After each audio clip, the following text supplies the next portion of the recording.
இன்னைக்கு cook with கோமாலியில் Irfan அவங்க பண்ண தேங்காய் பால் சாதம், pepper chicken and mutton dalcha recipe தான் ட்ரை பண்ண போகிறோம். ஃபர்ஸ்ட் மட்டன் டால்ச்சா பண்ணலாம். 1 கப் துவரம்பருப்பு, 1/4 கப் கடலைப்பருப்பு, 200 கிராம் மட்டன், சின்ன வெங்காயம், கூட இஞ்சி பூண்டு விழுது, மிளகாய் தூள், மல்லித்தூள், மஞ்சத்தூள், உப்பு, 2 கப் தண்ணி சேர்த்து கரெக்டாக 10 விசில் விட்டுக்கோங்க. அடுத்து ஒரு கடாயில் எண்ணெய், பிரியாணி இலை, ஏலக்காய், பட்டை, கிராம்பு, சோம்பு சேர்த்துக்கோங்க. ஒரு பெரிய வெங்காயம், பச்சை மிளகாய், கருவேப்பிலை சேர்த்துக்கலாம். இதெல்லாம் நல்லா வதங்கினதுக்கு அப்புறம் தக்காளி, நான் இன்னைக்கு காயில கத்திரிக்காய், முருங்கைக்காய், 1 டேபிள் ஸ்பூன் மிளகாத்தூள் சேர்த்து காய் நல்லா வெந்ததுக்கு அப்புறம் ஒரு 4 பீஸ் மாங்காய் சேர்த்துக்கோங்க.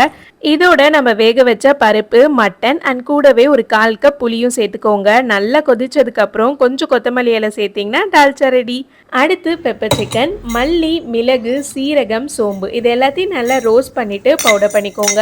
இப்போ எண்ணெய் சேர்த்துக்கலாம். இதுல ஒரு பெரிய வெங்காயம், இஞ்சி பூண்டு விழுது, கருவேப்பிலை எல்லாம் சேர்த்து வதக்கிக்கோங்க. கூட ஒரு பச்சை மிளகாய், 250 கிராம் சிக்கன் சேர்த்திருக்கேன். மிளகாய் தூள், கரம் மசாலா, மஞ்சள் தூள், உப்பெல்லாம் சேர்த்து மிக்ஸ் பண்ணிட்டு கரெக்டா 15 நிமிஷம் வேக வச்சிருங்க. அண்ட் நம்ம அரைச்ச மசாலாவையும் கொத்தமல்லி, லெமன் ஜூஸ் சேர்த்தா சிக்கன் ரெடி.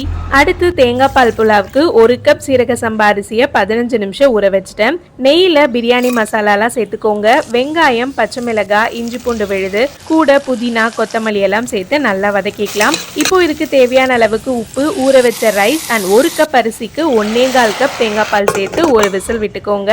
அவ்வளோதான். செம்ம டேஸ்டான காம்பினேஷன். நிறைய முஸ்லிம் கல்யாணத்துல இந்த காம்பினேஷன் நீங்க பார்க்கலாம். ட்ரை பண்ணிட்டு எப்படி இருக்குன்னு சொல்லுங்க.